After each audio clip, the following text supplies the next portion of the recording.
welcome to the show where we share the stories of the many who intersect with our healthcare system but are rarely heard from. My name is Kevin Poe, founder and editor of Kevin MD. Today on the show, we have Reagan Anderson.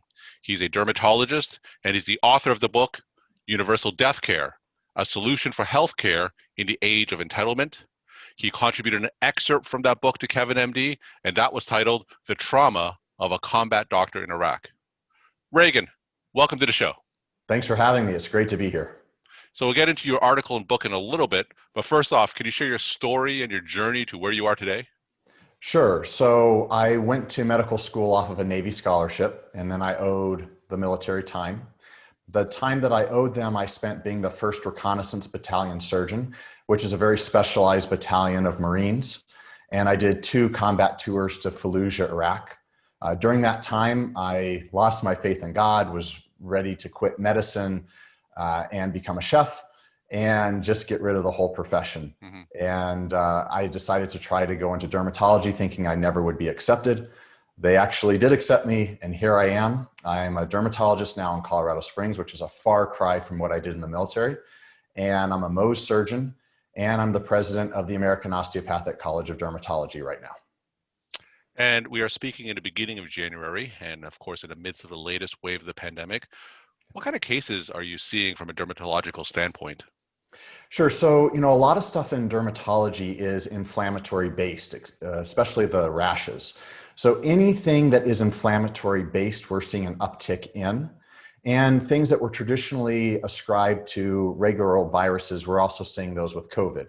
So it's not surprising that cases of pernio could be COVID related, not surprising that viral exanthem covering your whole body or parts of your body could be related to COVID. Not surprising that you can get increases in atopic dermatitis or other things that have some sort of immune mediated response. So basically any rash that's red on the body, well, that's inflammation that could be COVID related, or it could be due to the normal things that are normally happening. And with your background as a combat doctor in Iraq, what are the similarities between that and our fight with COVID today? Oh, there's so many similarities. I mean, in war, you have to have a singular mindset, and you have to have a singular mission. You have to have a singular set of directives. You have to have the logistics down. You have to have your mindset ready for mass casualties. I've been in more mass casualties than I can literally even remember right now. Unfortunately, those come out in my dreams at night, but I've been in so many, Kevin. And I think for many, many physicians in America, this is the first time in our professional careers that we've ever dealt with something that is far above our means of taking care of it. I think it's also very important to take lessons from war about having a singular purpose and logistics and everything locked down from top to bottom, consistent messaging in order to be able to defeat the enemy. In America, we don't have any of that right now. We don't have a cohesive plan from federal to state to local governments. We don't have cohesiveness even in the House of Medicine. We don't have a plan for getting this vaccine to some of the zip codes that are not as well off as others. I mean, if we continue right now with our current plan of distribution, the logistical plan of distribution, it's going to take 9 years to vaccinate every American in this country. And it's because we don't have any cohesive thought, and we don't have any systemic plan that will span from coast to coast. I'm a primary care doctor myself, and we have a lot of primary care clinicians who listen to this podcast.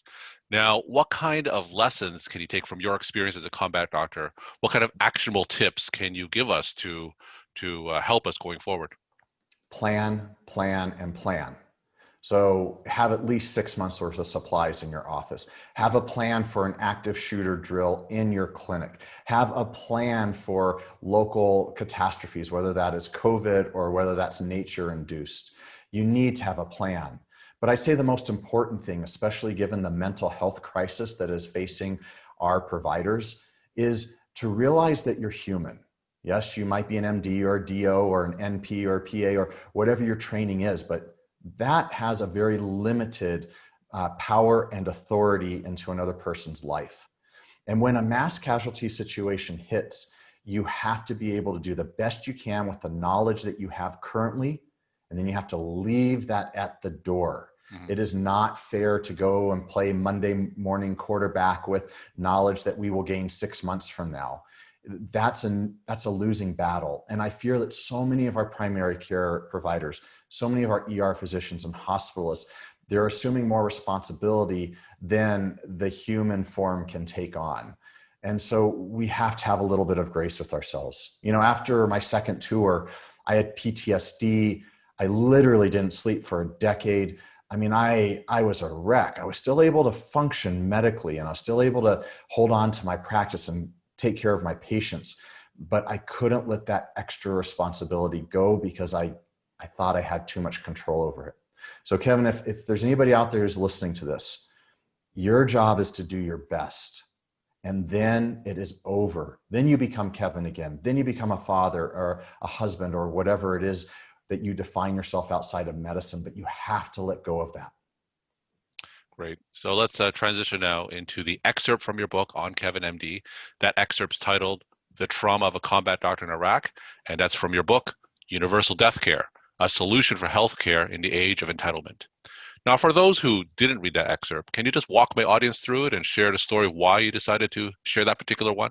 Sure. So it is a story about me getting to Fallujah and waking up in the middle of the night feeling like my intestines had exploded.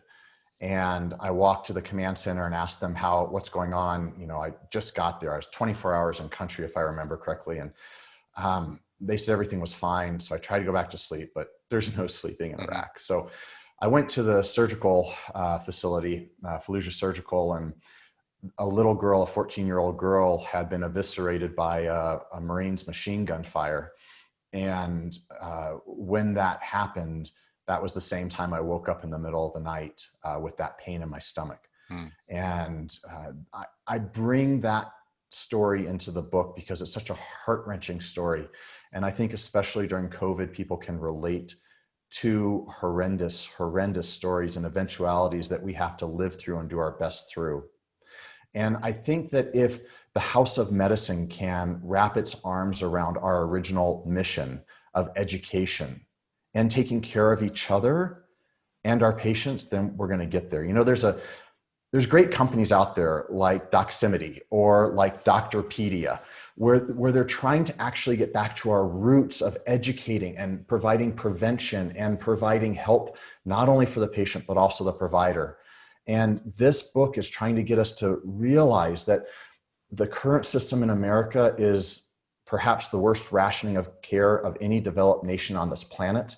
And until we actually stop rationing care and have equal medicine for all in an accountable way, it'll never be sustainable. Tell me some of the steps, or what did it take for you to overcome that particular trauma, interact from the story that you just told, and share some of the lessons that you've learned since then. I had to face it. You know, I think a lot of times when we have difficulties in our lives, it comes to our mind and we just shake our head and we move past it. And then that never allows our cognition to function properly. We can't put it in the right category. So what I had to do was, when I was hallucinating bombs under cars and when I was overreacting and being hypervigilant, I had to stop. And I had to say, look, what is actually happening? Am I back in Fallujah? Am I being shot at right now? Or am I in America? And I had to actually go back to Iraq mentally.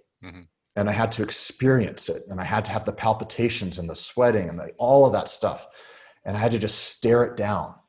And the first couple of times, it took me an hour of basically having a panic attack in the middle of the street. And then after that, it went shorter and shorter and shorter.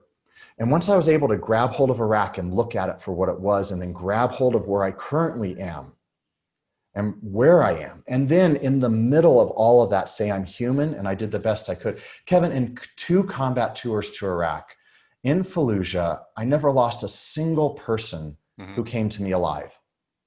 I mean, I was so fortunate, so blessed, if you want to use that word. And still, I held on to this guilt that I couldn't stop war. I couldn't stop the tragedy. And all those people listening to this right now, you can't stop COVID. You can't stop the surge that's going to happen. But what you can do is have grace with yourself. You can go back to the original situation to learn from it, but not to beat yourself up from it. And then you need to go into the beautiful situation you're at home with your family, with your loved ones, a hike in nature. Mm-hmm. You need to meld those two together and actually own what you're truly responsible for and own what needs to be put on somebody else's shoulders. You also mentioned earlier there's some broader lessons for the American healthcare system from your experience back as a combat doctor. Go into more detail. What are some of those broader lessons that can be applied to the American healthcare system as a whole? Well, number one, I think we need a universal set of rules. So rules of what we are supposed to document, rules of what is allowed for our patients, none of this prior authorization stuff that costs Mm-hmm. over $60,000 per provider to play the game of the insurance companies so they can make more money. We need, if we had one set of rules and one set of payments, that would save $20 billion a year. Just that alone. That would reduce everybody's copays and deductibles to zero. But we also need to hold people accountable. It's not sustainable to have a healthcare system where people just destroy their bodies their whole lives. And then when they get to Medicare age at 65, and now they're on the government dime and they're going through multi-system organ failure, that needs to be put on the government dime. People need to pay their fair share in an appropriate way and have access to medicine that is focused on prevention, not treatment. And I think that's where we start.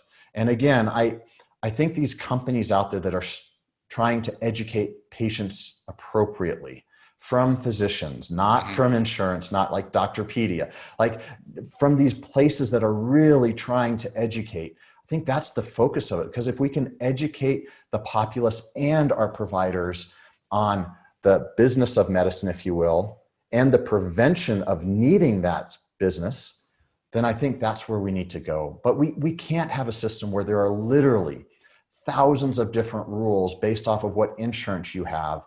No physician, no database can keep up with that, and it's fracturing the system. Now, what does your ideal healthcare system look like? For instance, are you advocating for more government, like a single payer healthcare system, or are you advocating for more regulation of private insurers? So perhaps we can get a unified set of rules. So in your mind, in your ideal healthcare system, what is the role of government versus private insurers? So I think that, there's a reason that France has the number one rated healthcare system in the world. And we're 37th, by the way, Kevin, 37th. Mm-hmm. And it's not because we have bad doctors. We have the best doctors in the country or in the planet. It's not because we have bad medicine or bad equipment. We have the best of all of it, but we're 37th. And that does not rest on the shoulders of the providers. It just doesn't. It rests on when insurance companies can buy the laws, then they get what they get.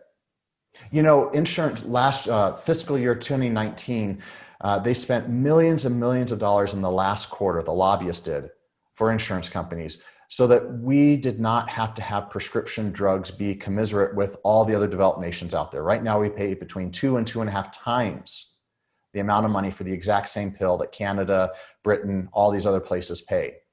And the lobbyists were successful. They bought the laws and they said, no, we don't need to actually price negotiate. We don't need to do all these things. The Medicare Modernization Act of 2003 said that government shouldn't price negotiate. And so the pharmaceutical industry considers a 10% increase a year a reasonable fee, 10% a year.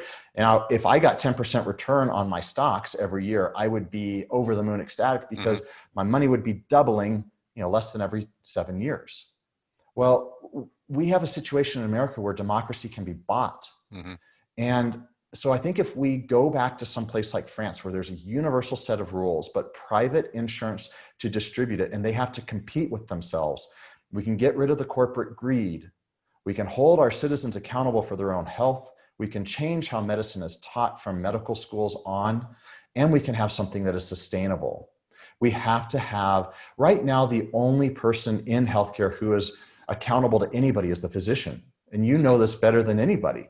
We're held accountable even if our patients don't take their blood pressure medication.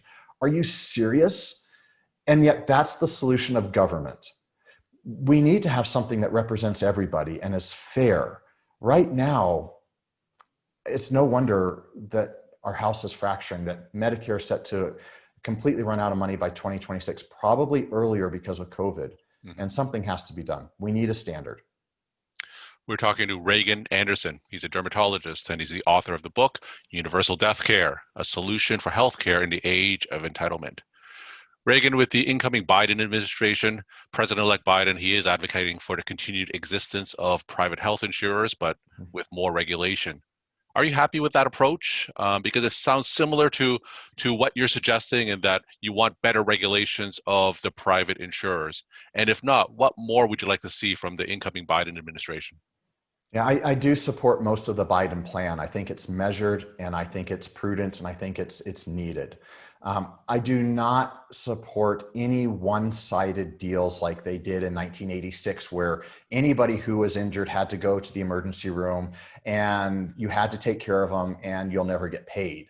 Like that's ridiculous. You know, emergency room physicians, they do the most amount of pro bono work of any specialty, and it's about 60%. So my call out to President Biden is, listen, we need better regulation. We need accountability of not just the provider, but also the patients and the insurance companies. But we also need to be measured and thoughtful in this.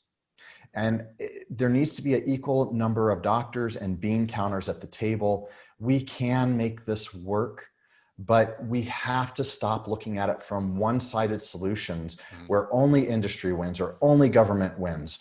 We've been beaten down for years. Do you know that in 1992, we got paid more per RVU than we would have if Congress didn't just pass the legislation last week to avoid the budget neutrality? So it was about $32. And it was going to be about $32 if they didn't fix it at the last moment, but that's just a temporary fix. If you just keep up with inflation, that's $58 that we should be getting paid to keep up with 1992. Mm-hmm. They made this budget neutrality thing and they said, oh, well, it doesn't matter what happens with inflation or anything else. We've got to balance this. And who cares if providers are going to be providing medicine and they can't even keep the lights on like a lot of primary care doctors are doing right now. It's absolutely absurd. So President Biden, if you're listening to this, you have a copy of my book. I've sent you it. I've dedicated my life to this. If you want somebody on your team who's a physician, call me. I'll do anything possible. But I think, Kevin, more than President Biden listening to this, providers, everybody listening to this podcast right now, you need to get educated. Mm-hmm.